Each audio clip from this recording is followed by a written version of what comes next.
जोहार झारखंड। आज चौपारण में आप देख सकते हैं टाइगर जयराम महतो का बहुत बड़ा सभा है। कल यहाँ पे ये हाँ बोलो। जोहार हजारीबाग आप देख रहे हैं चौपारण।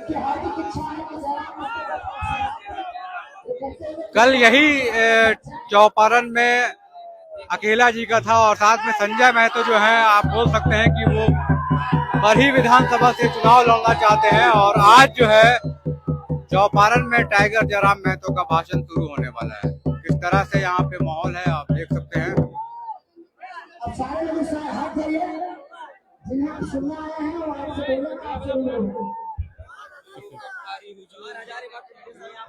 क्या हुआ हो आप लोग कार्यक्रम हो गया क्या नहीं, अभी कार्यक्रम तो जयराम दादा के शुरू हो रहा है। अभी तो ट्रेलर था, फिल्म अभी बाकी है दादा, फिल्म अभी बाकी है। ये अभी टाइगर जयराम महतो का जो भाषण है जस्ट शुरू होने वाला है और आप देख सकते हैं स्टेज में चौपारण की धरती में टाइगर जयराम महतो जो है वो आ गए हैं भाषण देने के लिए।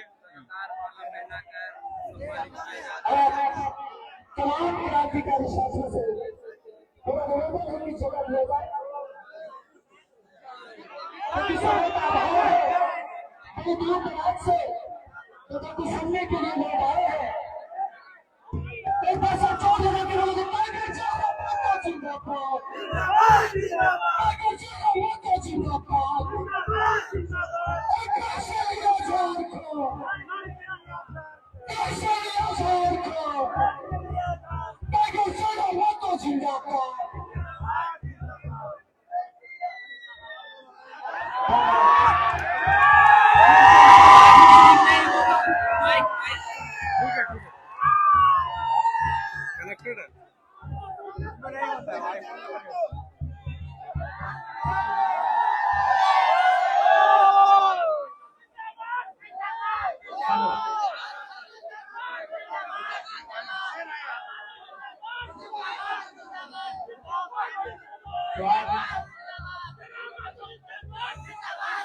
झारखंड राज्य के ऐतिहासिक जिला हजार बागों का शहर हजारीबाग जिला के चौपारण प्रखंड में जितने भी हमारे अभिभावक ठीक है।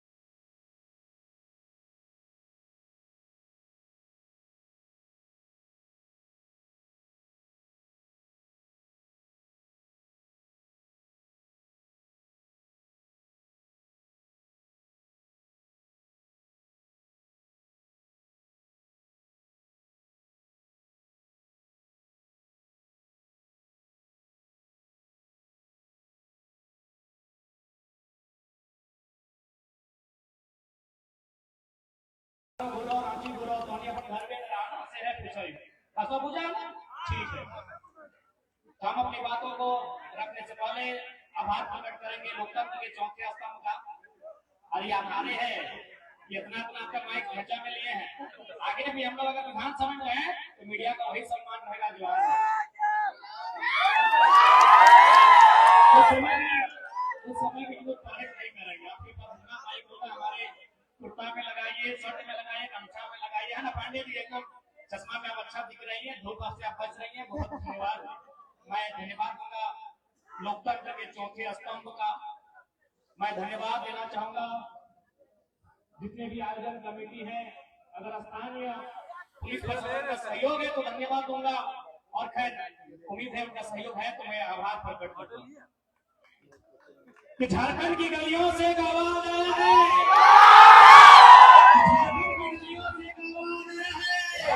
नौजवानों फिर से इनकलाब आया।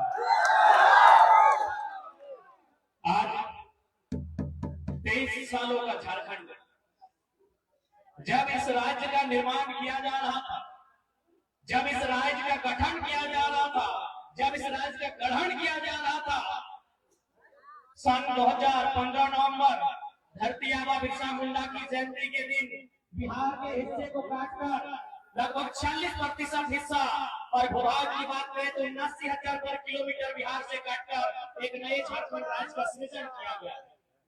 जब यहाँ की विधि व्यवस्था की बारी आई उस समय के तत्कालीन इस राज्य के प्रथम राज्यपाल माननीय श्री प्रसाद कुमार उनके कथन कहा था, क्योंकि राज्यपाल पढ़े लिखे लोग होते हैं, मुख्यमंत्री अनपढ़ हो सकता है चलेगा, लेकिन एक राज्यपाल में पढ़ा लिखा होना होता है। उस राज्यपाल ने कहा था कि जिन संसाधनों के साथ, जिन स्थितियों के साथ झारखंड राज्य अलग हुआ है, आने वाले 20 सालों में ये भारतवर्ष का नंबर 1 राज्य होगा। आज चौपारण की जनता से, आज चौपारण की आवाम से मैं सवाल करना चाहता हूँ कि जो सपना, जो अनुमान इस राज्य के पहले राज्यपाल ने लगाया था कि झारखंड राज्य शिक्षा की दृष्टि में, रोजगार की दृष्टि में, स्वास्थ्य की दृष्टि में नंबर 1 राज्य पर काबिज होगा, क्या हमारा राज्य नंबर 1 बना है? क्या हमारा राज्य नंबर 1 बना है? ये हमारा कथन नहीं है। मेरी उम्र उस समय 7-8 साल होगी, 7-8 साल भी नहीं, 6 साल, मात्र 6 साल हमारी आयु थी। मेरा कथन नहीं है, ये इस राज्य के पहले राज्यपाल का कथन है कि भारत की जो मानचित्र होगा उस मानचित्र में झारखंड नंबर 1 राज्य होगा। लेकिन आज झारखंड नंबर 1 राज्य नहीं बना पाया है, अभी तो नंबर 2, 3, 4 पर है, पीछे से, आगे से नहीं।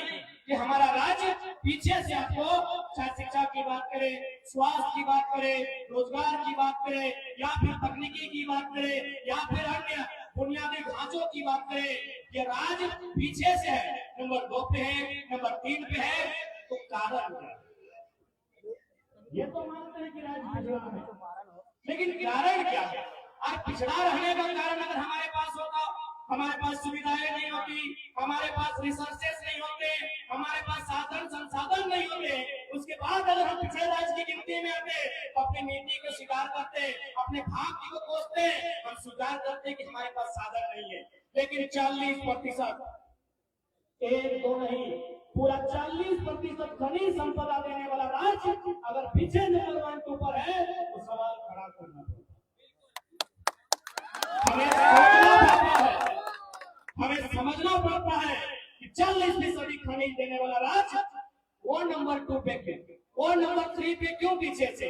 हमारे पास अगर साधन संसाधन नहीं होते तो हम नियति को दोष देते हैं, हम अपने भाग्य को कोसते हैं कि हमारे भाग्य में नहीं है, हमारी नियति में नहीं है, हमारी तकदीर में नहीं है। लेकिन 40% हम अगर खनिज देते हैं, अगर हजारीबाग में कहीं कोयला मिलता है, धनबाद में कोयला मिलता है, बोकारो में बारूद मिलता है, कोडरमा में अभ्रक मिलता है, तो गिरिडीह में पत्थर का खदान मिलता है, और ऐसे में अगर राज्य में बेरोजगारी होगी, अगर ऐसे में राज्य अगर अपल नहीं होगा तो सवाल खड़ा होगा। तो अगर आज बात किया जाए कि हमारी फैसिलिटी कहाँ रही, 3 कारणों से हमारा राज्य फेलियर रहा, कहाँ हमसे दोष हुई, कहाँ हमसे चूक हुई, कहाँ हमसे भूल हुई। तो जैसा कि हमारे पूर्व के वक्ताओं ने कहा कि कहीं ना कहीं हमें राजनीतिक भूल हुई, हम लोग राजनीतिक चेतना को नहीं समझ पाए, हम लोग अपने मताधिकार को नहीं समझ पाए, हम डॉक्टर बाबा साहब 1 पर्सन 1 वोट 1 वैल्यू के महत्व को नहीं समझ पाए, इसलिए आज हमारा नुकसान हुआ। यदि हमें चेतना होती, यदि हमें जागरूकता होती, यदि हम अपने मत को लेकर जागरूक होते, इसलिए पहले लोकसभा है, मैं लोकसभा की बात करूंगा, एक बिहार का आदमी आके यहाँ का सांसद नहीं बनता, वो तो बना ही, उसका बेटा भी सांसद बना है, और अभी भाषण देता है कि जो काम हम नहीं किए मेरा बेटा करेगा, 3 गो पीढ़ी का ठेका लेकर।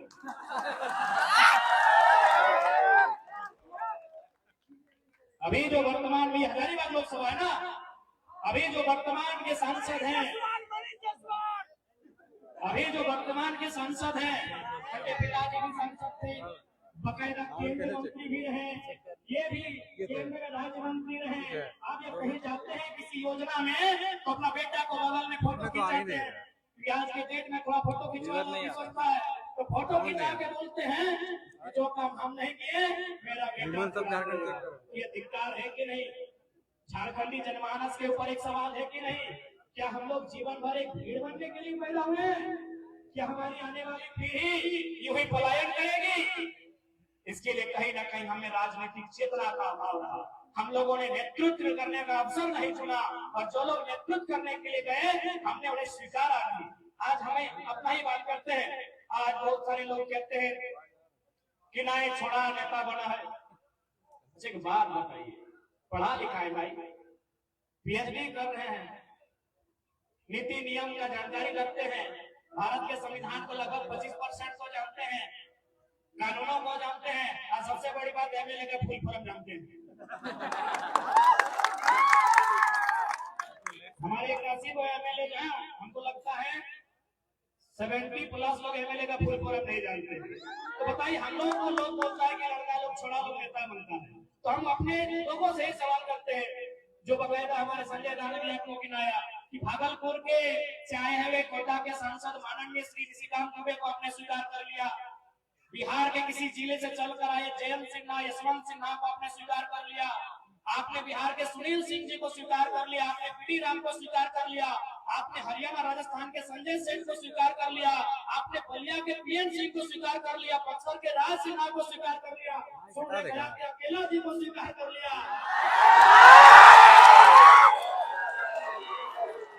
झारखंड की गली का कोई बेटा आया है जो आज दिल्ली को, अरे दिल्ली नहीं, महाराष्ट्र माया नगरी को थरथरा के आया है, स्वीकार नहीं किया। क्या कसूर है हमारा, बताइए। आप इधर कोटा के सांसद को बिहारी को स्वीकार कर लिए, हरियाणा को स्वीकार कर लिए, यूपी वाला को स्वीकार कर लिए, कांके का विधायक है आपका राजस्थान का, अरे आप कोटे इंडिया वाला को अपने झारखंड का स्वीकार कर लिए, और इसी झारखंड का पारासात की मिट्टी में पलने वाला एक बेटा खड़ा हुआ है, आप लोग बोले छोड़ा नेता बन, तो बने था की दिक्कत हो, बने था की दिक्कत हो। सूरज दावी अपन गीत में मतलब बना लो नेता को, की दिक्कत हो भाई, जो लोग नीति नहीं लिख पाएगा हम लोग नेता बना है। मैं आज यहाँ आवाम के बीच कहूंगा, मैं बकायदा मीडिया बंधुओं ने मैं आपके सामने कहूंगा, हमारे पास 81 विधायक, 14 सांसद, 6 राज्यसभा सांसद हैं, अगर वे लोग नीति 2 अक्षर में आता है, अगर नीति को शुद्ध लिख देंगे तो हम कल ही वापस ले लेंगे आंदोलन को, हम लोग किसी प्रकार का राजनीति नहीं। मैं चैलेंज करता हूं, अगर 100%, मैं बार बार कहता हूं, कुछ लोग ईमानदार होंगे, कुछ लोग पढ़े लिखे भी होंगे, इसलिए मीडिया में मेरी बातों को नेगेटिव न चलाएं, मैं 100% की बात कह रहा हूं। अगर झारखंड में जो हमारे 81 एमएलए हैं, 20 सांसद हैं, अगर वो नीति को 2 अक्षर में आता है, 2 लेटर में नीति हिंदी में लिखा जाता है, अगर वो नीति को शुद्ध रूप से लिख देंगे, मैं वचन देता हूं हम लोग पॉलिटिक्स नहीं करेंगे। आसान है क्या? गाँव में हंसी होगा कि गाँव में दुर्गी होगा, कंट्रोल है। सुरती गलती की तो पिछला बार नीति लिखे थे, सुरती लेख समझते हैं ना? हाँ, बचपन में वो हिंदी में हम लोग को सुरती लेख का चेक होता था, टेस्ट, और अंग्रेजी में स्पेलिंग टेस्ट। तो सुरती लेख में नीति को हम भी 2 बार गलत लिखे थे, समझ में नहीं आता था कि हर्षी किसमें होगा और दीर्घी किसमें होगा। तो तीसरा बार में नीति को सही लिखे हैं, इसलिए आज चूंकि पढ़े लिखे हैं इसीलिए चुनौती दे रहे हैं। हमारे पास 101 एमपी एमएलए हैं, अगर वो केवल नीति को लिख देंगे हम लोग वचन देते हैं पॉलिटिक्स नहीं करेंगे। अब आप बताइए कि जो लोग नीति नहीं लिख पाते हैं वे लोग नेता बन के बैठे हैं। आप इसी भीड़ में पढ़े लिखे लोग हैं, कोई ग्रेजुएट किया है, कोई मास्टर्स किया है, कोई एलएलबी किया हुआ है, कोई पीएचडी किया हुआ है। इसी मंच में जितने लोग हैं मैक्सिमम पढ़े लिखे लोग हैं, कम से कम तो ग्रेजुएट किए हुए हैं, पत्रकारिता के क्षेत्र से। अब ये लोग अगर उम्मीद लगाएंगे कि जो शख्स नीति नहीं लिख पाता है वो हमारे राज्य का कर्णधार बनेगा, वो हमारे राज्य का जीर्णोद्धार करेगा, वो हमारे राज्य का उद्धार करेगा, हम गलत फहमी में हैं। इसलिए आज आप, ये कोई मजाक नहीं है, एक कोपचाची प्रखंड छोटा सा गांव है मेरा, मिट्टी का घर है मेरा, लेकिन आज पूरे राज्य में अगर चर्चा का विषय है तो कहीं ना कहीं नियति का संदेश है, कहीं ना कहीं उस शक्ति का संदेश है जिसे आप कोई ईश्वर के रूप में मानता है, कोई अल्लाह के रूप में, कोई रब के रूप में, कोई प्रकृति के रूप में, जिस रूप में आप मानते हैं कहीं ना कहीं उसका संदेश है कि एक साधारण सा लड़का आज चौपारण की धरती में मंच के बीच खड़ा है, जहां अगर कोई पॉलिटिकल लीडर आ जाए इतनी संख्या में लोग नहीं जुटेंगे। यानी ये नियति की मांग है मेरे साथियों। क्योंकि आज मैं कुछ दिन पहले महाराष्ट्र गया था, मैंने वहां लोगों से बकायदा पूछा कि आप कहां से हैं और क्या क्या काम करते हैं, कहां रहते हैं। बकायदा हम लोगों के साथ रहे, जहां रहते हैं हम लोग वहां तक गए। उन्होंने मैक्सिमम लोगों ने कहा कि हम बरकट्टा प्रखंड से हैं, हम कोडरमा से हैं, हम राजधनवार से हैं, हम बिरनी से हैं, हम बगोदर से हैं, हम डुमरी से हैं, हम विष्णुगढ़ से हैं, हम गोमिया से हैं, नावाडी से। मैक्सिमम लोग यानी है आसपास का क्षेत्र, बरही, चौपारण, बरकट्टा, कोडरमा, राजधनवार, यही आसपास का क्षेत्र। मैक्सिमम जो प्रवासी मजदूर थे, महाराष्ट्र की सभा आपने देखा होगा, आपने नहीं पूरे भारत में देखा, और पेट में दर्द शुरू हुआ है तो आपने भी मीडिया के माध्यम से देखा होगा। मैक्सिमम लोग हमारे इसी क्षेत्र के थे। उत्तरी क्षेत्र का हिस्सा है जो है, मैक्सिमम लोग इसी क्षेत्र के थे। हमने उनसे ये भी पूछा कि आप क्या करते हैं। मैक्सिमम लोगों ने कहा हम लोग ड्राइविंग करते हैं। मैक्सिमम, यदि मैं 100 लोगों से मिला तो उसमें लगभग 40 to 50% लोग ड्राइविंग करते थे। अब एक बात है, यदि ड्राइविंग ही करना था, मैंने ये नहीं कहा कि हम अगर ड्राइवर है तो हमको इंजीनियर वाला स्केल दे दीजिए या फिर हमको डॉक्टर वाला कैंची दीजिए और गुर्दा के जगह हम किडनी का इलाज करेंगे, मैंने ये नहीं कहा। और आज भी हम लोग फेंका फेंकी वाला बात नहीं कहेंगे। यदि हमारे भाई जो बरकट्टा से चलकर महाराष्ट्र गए हैं, जो बरही चौपारण से चल के महाराष्ट्र गए हैं, जो कोडरमा से चलकर, चंदवारा से चलकर, विष्णुगढ़, बगोदर से चलकर महाराष्ट्र गए हैं, और वे यदि वहां ड्राइविंग का ही काम करेंगे तो भाई ठीक है, वो ड्राइविंग ही करेंगे। जो ड्राइविंग का सेक्टर होता है, सड़क परिवहन मंत्री हमारे यहाँ कोल्हान से है, सड़क परिवहन मंत्री। झारखंड में इतनी लंबी लंबी सड़कें हैं, ये बरही से लेके बहरागोड़ा है, एक आपका बरही से लेकर सीधे निरसा तक है ना। यानी हमारे यहाँ भी लगभग 1,00,000 किलोमीटर के आसपास सड़कें हैं। तो यदि हमारे भाई जो प्रवासी मजदूर के रूप में बाहर गए हैं, जिनकी नियति में प्रवासी बनना है, और वे अगर ड्राइविंग से अपने परिवार का भरण पोषण करेंगे तो झारखंड की सड़कों पर व्यवस्था किया जाए, झारखंड की सड़कों पर व्यवस्था किया जाए, झारखंड की सड़कों पर ट्रांसपोर्ट की व्यवस्था किया जाए। क्या ये हम कोई पहाड़ काटने का बात कर रहे हैं, या फिर क्या हम कोई जादुई छड़ी घुमाने की बात कर रहे हैं? क्या संभव है ना संभव? क्या ट्रांसपोर्ट की व्यवस्था जो आज अगर लाखों हमारे लोग प्रवासी मजदूर के रूप में महाराष्ट्र में टेम्पो चलाते हैं, महाराष्ट्र में कार चलाते हैं, टैक्सी चलाते हैं, तो इन्हीं सड़कों पर ट्रांसपोर्ट की व्यवस्था किया जाए। और बिल्कुल मजदूरी में तो 100%, अरे कम से कम IAS IPS तो छोड़िए, मजदूरी में भी कम से कम झारखंडी को प्राथमिकता नहीं मिलेगी तो शख्स कहा जाए। उसके बाद एक सेक्टर से मिला हुए लोग माइनिंग का काम करते हैं। 10 बाय 10 का कमरा था और कमरे का तापमान इतना था कि आप अगर सूरज के सामने खड़े हो जाएंगे जून महीना में तो सूरज की रोशनी का ताप आपको उतना गर्मी नहीं दे सकता है जितना उस कमरे का ताप था। उन लोगों ने कहा हम लोग माइनिंग का काम करते हैं। हमने कहा ठीक है, आप माइनिंग का काम करते हैं तो माइनिंग तो हमारे भी यहाँ होती है, कोयला की माइनिंग होती है, पत्थर की माइनिंग होती है, अवरक की माइनिंग होती है, यूरेनियम की माइनिंग होती है, और भी बहुत सारे पदार्थ है और बहुत सारे तत्व है जिसकी माइनिंग होती है। यदि माइनिंग नहीं करना है तो 2000 किलोमीटर दूर जाके महाराष्ट्र में क्यों, झारखंड में क्यों, झारखंड में क्यों नहीं? माइनिंग यदि हमको करना था तो झारखंड में हमको अवसर मिलना चाहिए, हमको झारखंड में अपॉर्चुनिटी मिलना चाहिए। क्या ये कोई हवाई बात है? संभव है, एक नियम बनाना है, सारा संभव है। आज अगर माइनिंग की बात किया जाए तो भारी संख्या में कोयला का माइनिंग होता है। तो आपकी जानकारी के लिए हम बता दें, मेघालय की बात करें, मिजोरम की बात करें, तो वहां क्या होता है, कोऑपरेटिव सोसाइटी के माध्यम से माइनिंग होती है, यानी लैंड को राइट मिलता है। तो भाई अगर हम माइनिंग की बात करेंगे, अगर हम मजदूरों की बात करेंगे, नीति नियम की बात करेंगे, तो उसके लिए भले आज हम माइक में भाषण के रूप में बात कर रहे हैं, आज हमें मीडिया वाले कवरेज कर रहे हैं, लेकिन हमारी बात की गरिमा, हमारे बात का महत्व कब होगा जब दिल्ली में हमारी दस्तक। इन्हीं बातों को, हम कोई एक्स्ट्रा बात नहीं कहेंगे, हम इन्हीं बातों को रखेंगे, इन्हीं बातों को तर्क से प्रस्तुत करेंगे, हम इन्हीं बातों पर चर्चा करेंगे, लेकिन जब सदन के भीतर चर्चा करेंगे उसकी गरिमा हो। हम ही बात को रखेंगे, प्रधानमंत्री के सामने रखेंगे कि भाई जब बाकी राज्य हैं जहां आपने कोऑपरेटिव सोसाइटी का गठन किया है, वहां चलिए रैयत के माध्यम से कोई लागतकरण होता है या फिर वहां एक बेहतर पुनर्वास की नीति है, तो झारखंड में क्यों नहीं? हम ही बात को वहां दोहराएंगे, क्योंकि जब तक सदन में आपका चर्चा नहीं होगा, जब तक देश के सबसे बड़े पंचायत में आपका चर्चा नहीं होगा, तब तक आप अपनी उन्नति की नहीं सोच सकते हैं, आप अपने विकास की नहीं सोच सकते हैं। और आज 23 सालों के झारखंड में झारखंडी इतना जागरूक हुआ है कि 2024 में जब नौजवान दिल्ली में दस्तक देंगे, हम ये तो पहले रखेंगे कि हम 40% खरीद देते हैं, हमको 40 मिनट का मीटिंग झारखंड पे चाहिए।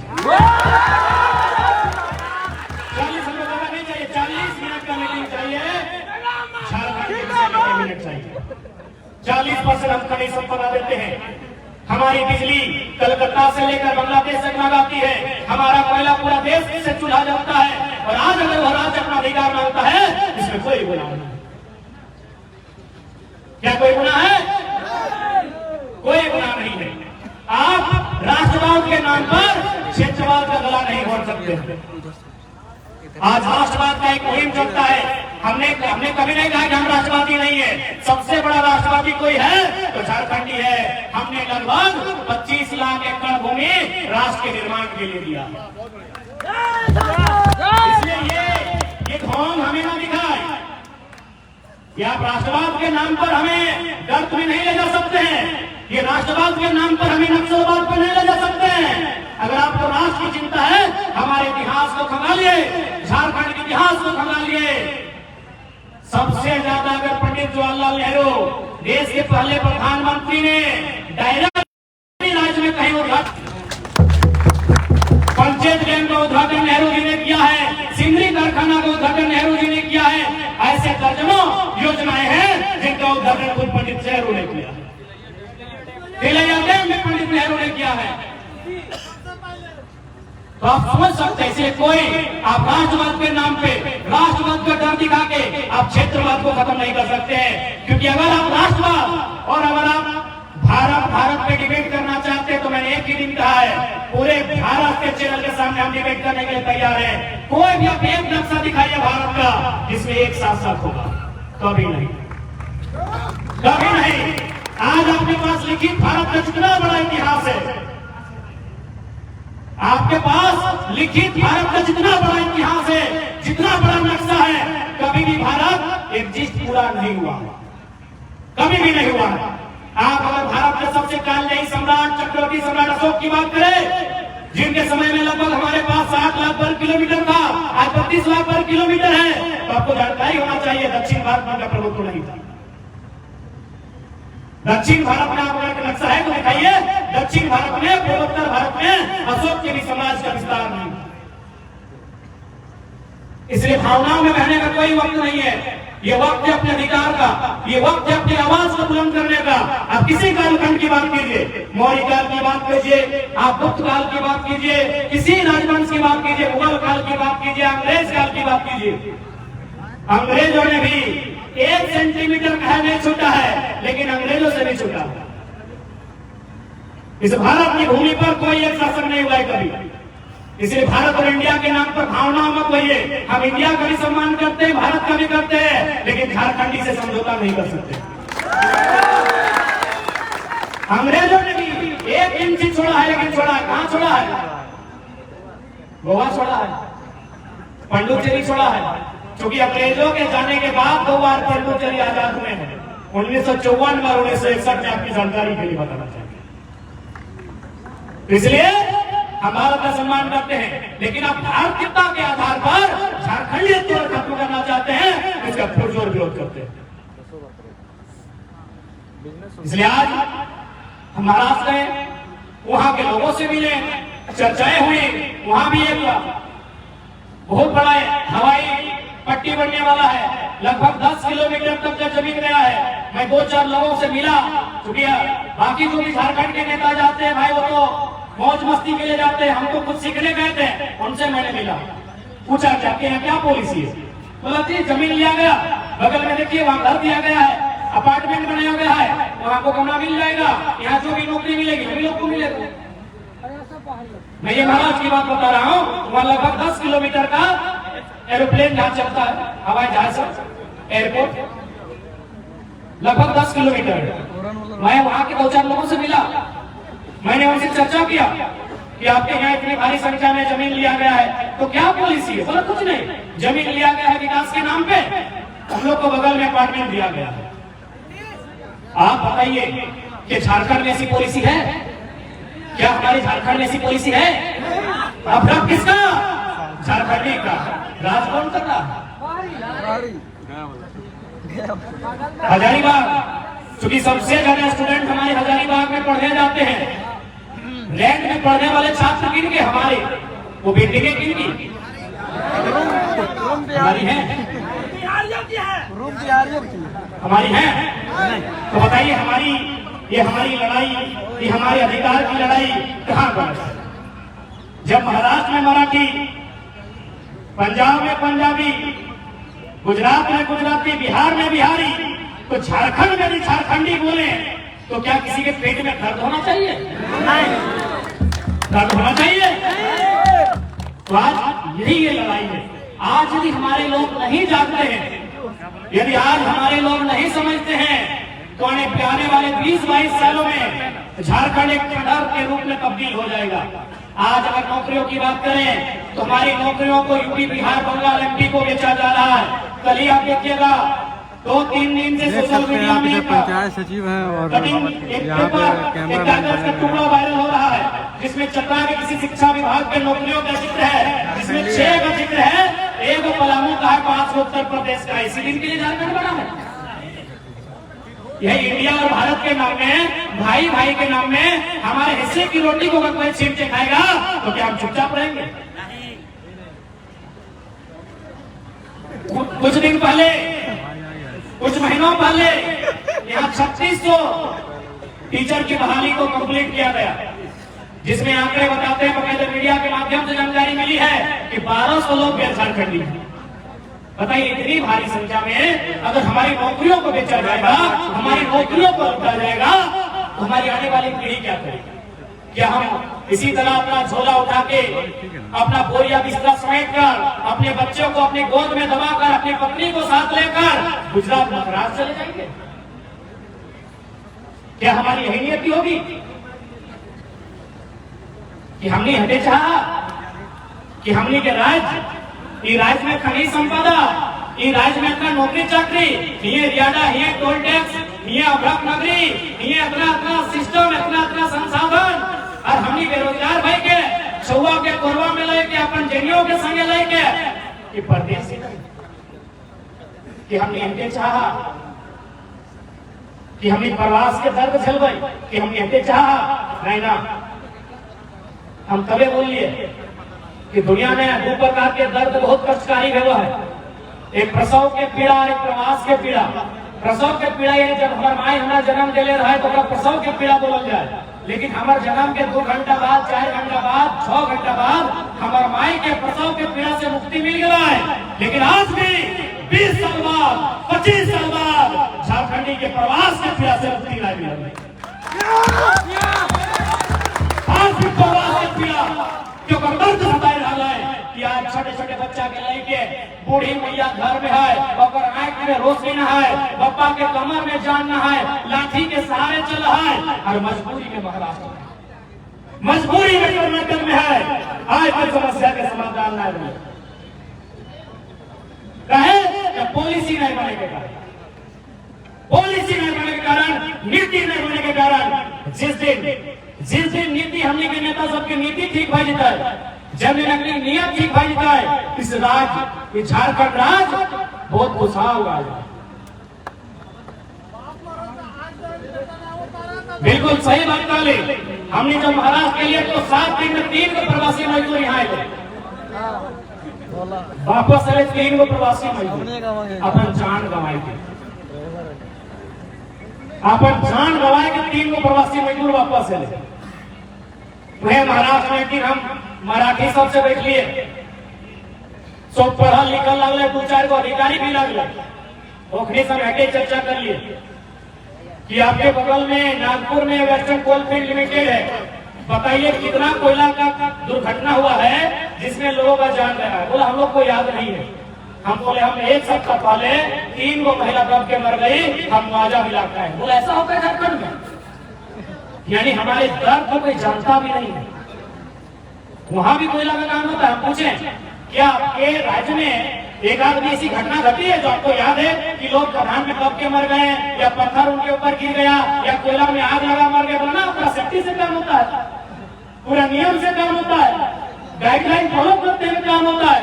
हम सीधे बोले 1975 में 375 आदमी कोयला के खदान के नीचे मरा है। 1965 में 268 आदमी कोयला के खदान के नीचे दब के मरा है।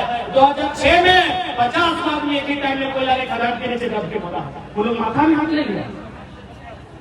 मराठी ना जो लोग से बात कर रहे थे वो लोग सर में हाथ लिया कि इतना अत्याचार झारखंड होता है, इतना अन्याय होता है। हम बोले हाँ इससे भी ज्यादा अन्याय होता है। तो बोला आप लोग का लीडर क्या करता है? हम बोले लीडर को खुद लीडर का फुल फॉर्म नहीं मालूम है, लीडर का स्पेलिंग नहीं मालूम। यानी अपनी दर्द और पीड़ा को कोई नहीं जानता है। चौपारण का पीड़ा चौपारण में ही खत्म है, बगोदर का दर्द बगोदर में ही खत्म है। इसीलिए पहला प्रयास हम बार बार बोलते हैं कि हम लोग भी पढ़े लिखे नौजवान हैं, पढ़े लिखे छात्र हैं। हम लोग राजनीतिक बदलाव करने पर विश्वास करते हैं, हम सदन में जाकर अपनी बात रखने में विश्वास करते हैं। हम लोग प्रयास करेंगे, हम लोग प्रयास करेंगे, लेकिन यदि सफल नहीं होते हैं तो हम लोग नेता बनने नहीं आए हैं, जुमरा का पहाड़ खाली है। छोड़ेंगे नहीं, सबका हिसाब करेंगे। 23 सालों में झारखंड में जितना लूट मचा है सबका हिसाब किया जाएगा। आज हमारे वक्तागण बोल रहे थे कि बीडीओ सीओ मोटेशन के नाम में पैसा लेते हैं, तो मैं उनसे निवेदन करूंगा कि आप लोग क्योंकि इस बात सीओ बीडीओ में बहुत सारे झारखंड के लोग बहाल होके आए हैं, मैं उनसे प्रार्थना करूंगा, हमको लगता है ये प्रखंड कार्यालय ही है क्या? एकदम सीधा सीधा खड़ा कर दिए हैं। एक फुटबॉल का किक की दूरी में प्रखंड कार्यालय है। हो सके बीडीओ साहब नहीं होंगे, उनके कर्मचारी लोग होंगे। और अगर हैं तो कोई दिक्कत नहीं, हम आपसे कोई युद्ध करने नहीं आए, आपकी कुर्सी लेने नहीं आए हैं। ऐसे भी हम लोग को बीडीओ की कुर्सी में इंटरेस्ट नहीं है, हम लोग को दिल्ली का तमन्ना है।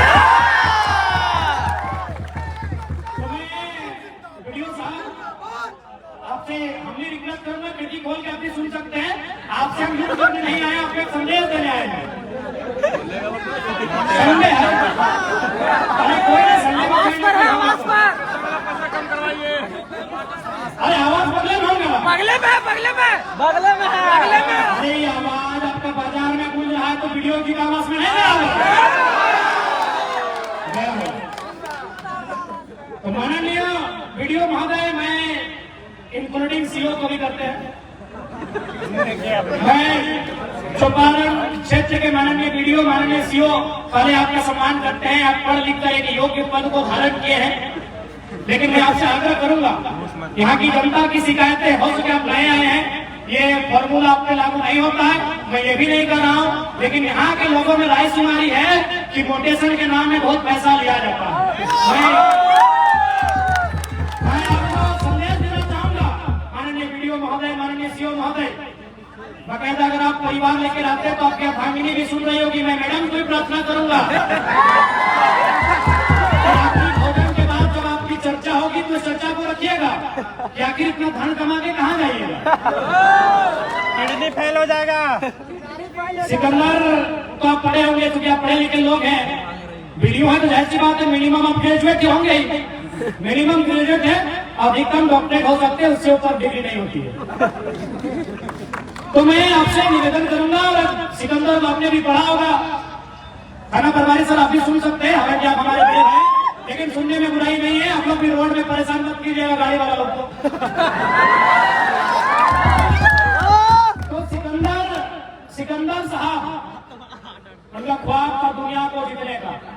ये लाइन स्पेशल वीडियो सीओ महोदय, जितने भी बड़े पुलिस प्रशासन के पदाधिकारी हैं, डीसी एसपी भी है तो क्या दिक्कत है, आपको किसी से डर नहीं लगता है आपकी बात बोलने में।